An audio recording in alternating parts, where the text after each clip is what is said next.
Hey, welcome back to another rainy episode of Prairie Sunset Ranch. My name is Aaron, and thank you for tuning in, my friends. Well, in this episode of Prairie Sunset Ranch, I want to touch base as to my experience selling beef directly to the customer from our ranch. I'm going to let you know what my opinions and my experience has been this far.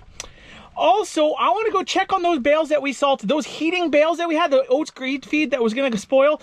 I want to show you the results as to what has taken place with them since we salted them with that loose salt. So, might be surprised there. I was. We'll take a temperature reading while we're there. Why not? Let's make it a party. Also, we're going to get April and the kiddos are going to take you out for a little change. They're going to go check on the heifers for me as I'm probably on the road that day. Anyways, we got a lot to cover, so that's enough chit-chat, Aaron. Let's batter, and get at her. Woo! Well, let's go grab the beef. Let's hit the road and have a little chat. This inverter IS, EU3000 IS. That's a heck of a good inverter generator, I'm telling you. Worth every dime. It's bogged down a couple times when eco mode was on. But if you, generally leave eco mode. If you have the eco throttle off, it's got a lot of jam. With the eco throttle on, it's really, really quiet. It is unbelievable. It's always fun to get on. I should have the camera, the backup camera working, but I don't. I'm a slacker. Trifecto.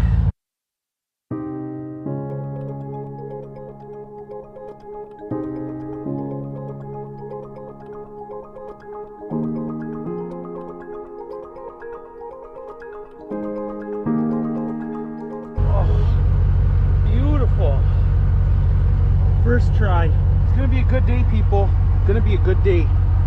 Hey! How dare you? April did that. Not me. Now I'm gonna be the first to say this. After doing this for about a year, the direct sales beef business is very complicated. There's lots of wheels turning. I'll tell you that much. So I'm just going to touch base on a few points, critical points of direct marketing a product to the customer. So from basically farm to table. So I'm just going to touch on a few key points that I found were very important. Well, here's a question I get asked quite often. Aaron, what's it like selling the beef straight from the farm to the customer? Well, the following is my experiences and opinion. Now, selling beef direct to the customer, farm to table, is quite complicated. There's lots of licensing, there's lots of things you got to think about. There's storage facilities, there is health licensing, there's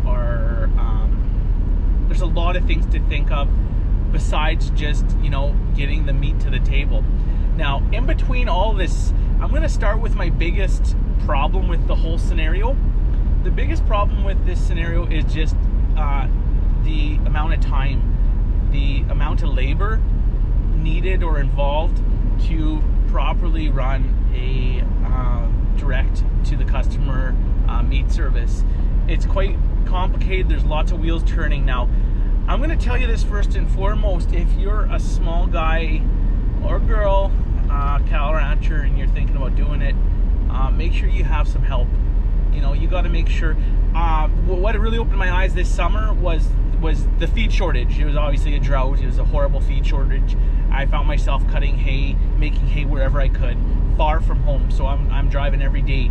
I'm doing repairs out in the field. I don't have time to deal with emails, orders that come in, questions, concerns, dealing with problems. Luckily, my wife April, she does work full-time, but she took care of a lot of it on her days off, and I'm grateful for that. So first and foremost, make sure you have the resources, you have the extra manpower, the help, someone to help you do it, because you will need some help. It gets really busy. Even just for one animal to take into process and get it to your customers, and it's a little bit complicated. Now, point two I wanted to touch on was the fact of having customer the customer service or customer support to deal with problems. You are going to have problems here and there with your product you're delivering. There is just, it's inevitable. I don't care how good you are, I don't care how good your product is, you're gonna have problems, whether it's the incorrect order, the wrong cut, this or that, something was not packed up. This happens, you know. For us, we don't have QR scan codes for everything, so we can't keep, our inventory is done basically like this. It's done on a piece of paper and on our iPhones, and you know, that's kind of how we keep track of stuff. So we do have computer programs obviously, but you gotta manually log it in. It's not just like a scan and forget about it deal. You know, that might change down the line, but for us, we're small. We didn't want to start up too crazy, and you know, problems, there's always a problem or a glitch. There will be. Now, what you have to do is you have to see the customer side of it. You're gonna have to take a little bit. I did, April did, but we learned from our mistakes early on, and we have tweaked our system, so we try to avoid problems at all costs, and it's worked out. You know, there was a few problems though when upon startup, but I can say for the most part those customers have come back to us because we dealt with them in a professional, courteous manner, and we understood that we were wrong. Whether it was picking, you know, when we were pulling the order, whether we pulled something wrong or this or that, whatever it may be, you know, there's millions of problems that could take place.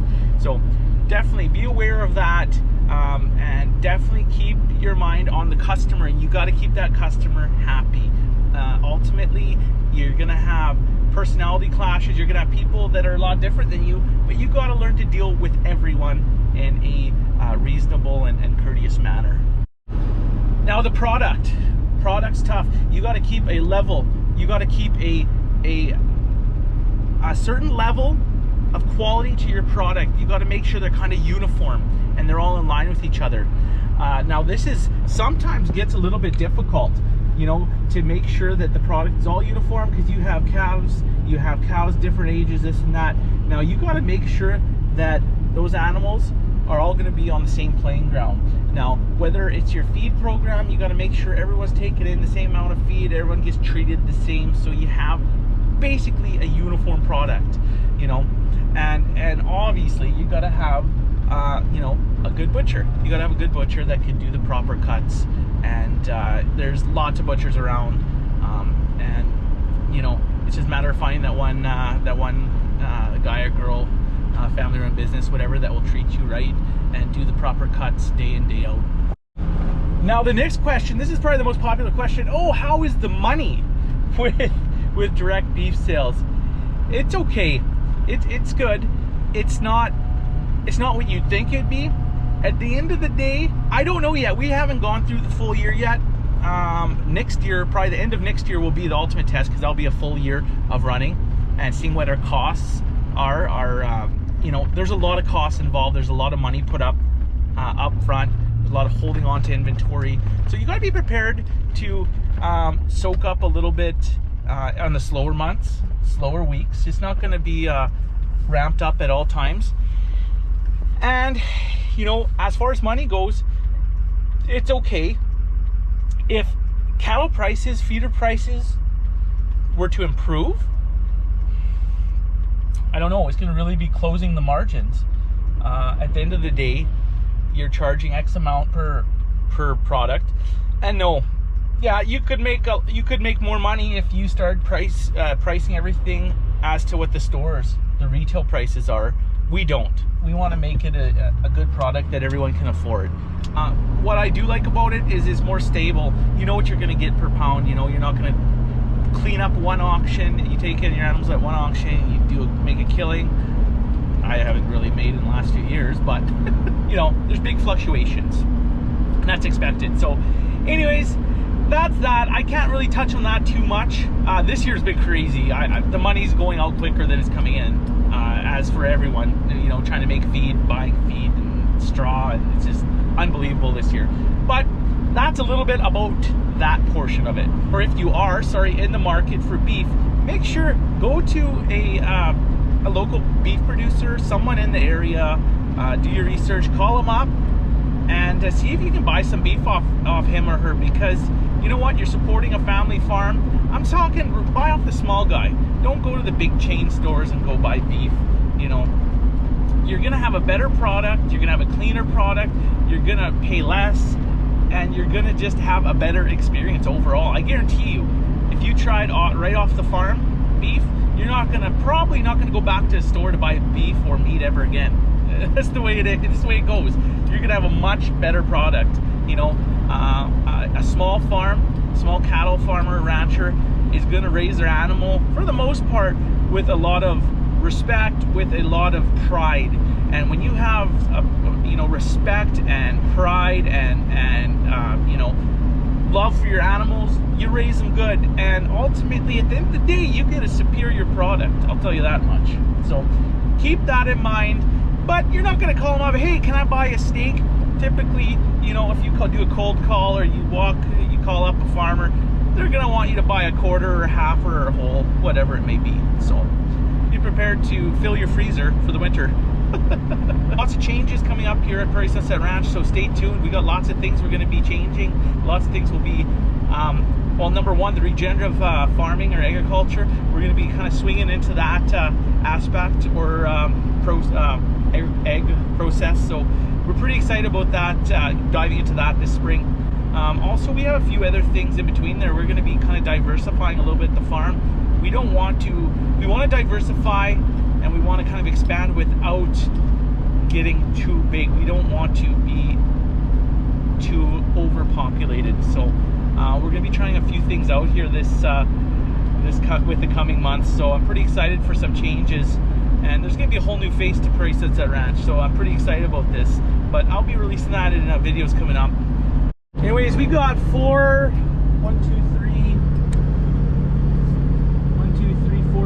6 deliveries today, so we got a few stops to make. It's gonna be a long day. Anyways, that's enough about that. Let's jump into some other things. Well, let's go check out those bales that I salted, those oats Oats Green-feed bales we baled up. I want to see how that salt has preserved the hay, or if it has. Also, I want to check the temperature of it. I want to see if that temperature's gone down finally. I'm sure it has. Hopefully it has. Either that, or we'll just see a little burnt pile of rubble. Well, here are those bales that we salted a couple videos ago. If you haven't, go look at emergency treatment for heating hay. So we tried to preserve these Oats Green-feed bales with loose salt put strategically into about 5 different areas of the bale.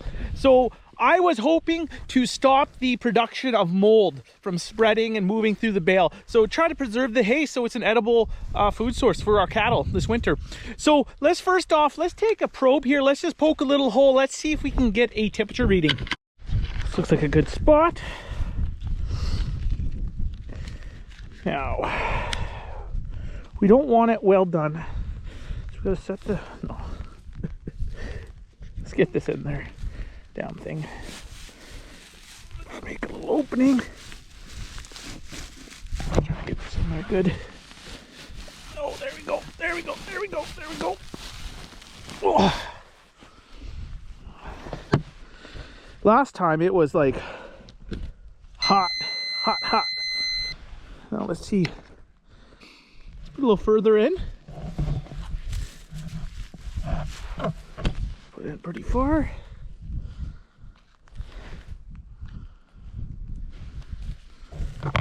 That's not bad. It's not bad at all. It doesn't smell at all. There, we're getting a little further in there. Try one more spot on this side. Oops. Oh yeah, there we go.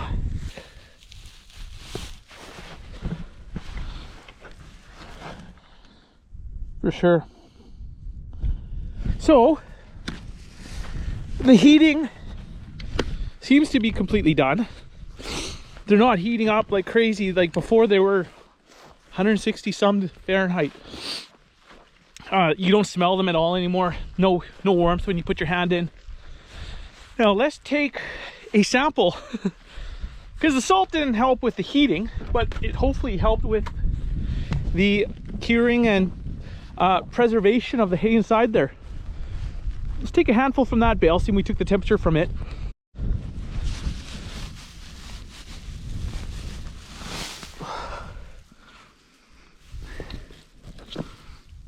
Smells good.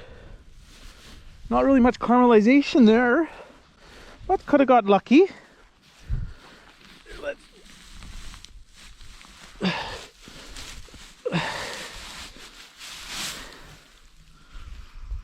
Actually smells pretty good. Yeah, you know, I saved these bales. I'm sure there's one or two that are not so good. Let's see if we can get from the corner, the middle here. Let's get a bar. This one. There we go.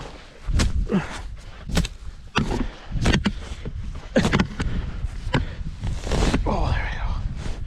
There we go. There we go.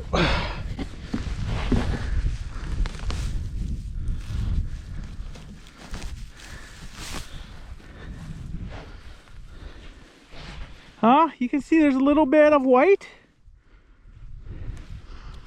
Definitely not taking over the bale. That's okay. Let's go back to that bale that I did the temperature on. There is a little bit of white. Not bad though. Not bad mold for what these bales were. I wouldn't say there's much at all for how warm they all were.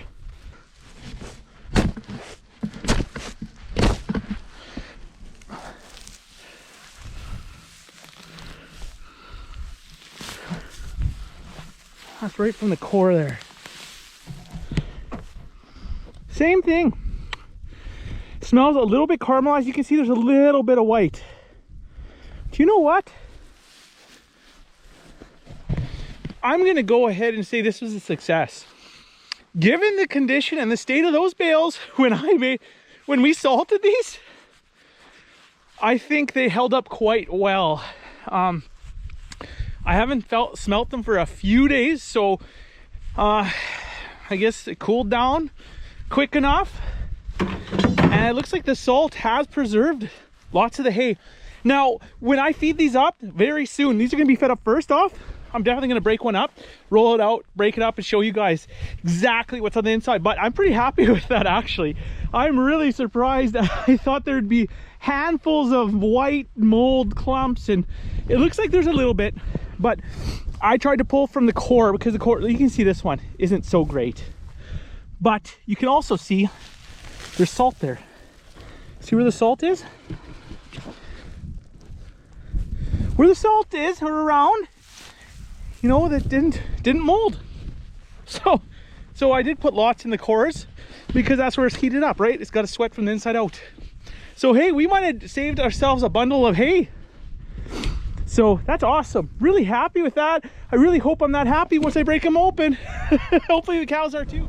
Well, Mummy and Win and Hoyt came to check on the heifers and give them a little treat. Just a little bit of oats, just one pail between them all. But they're not even hungry for it. They don't even want it because they have all this grass. Mom, I touched the baby calf. Did you? Yeah. So Mummy, Win, and Hoyt came to check on the heifers and the replacements. And we brought them one pail of grain, and they don't even want it. They got pasture to eat, they say. Hey?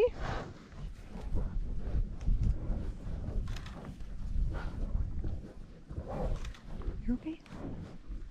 You're okay? Ho ho ho ho.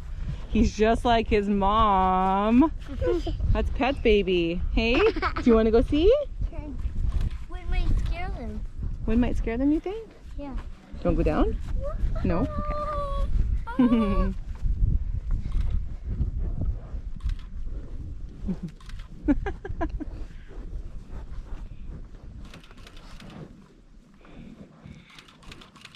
Awesome, buddy.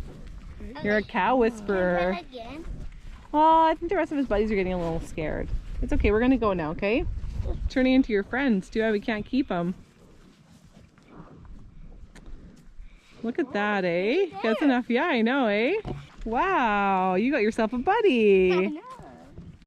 No way, Jose. I'm not going out there. So with that said, this is Aaron signing off. We will catch you next weekend with an all-new Prairie Sunset Ranch farm vlog. I will catch you on the flippy flop and have yourself a fantastic week. Catch you next weekend. Bye for now.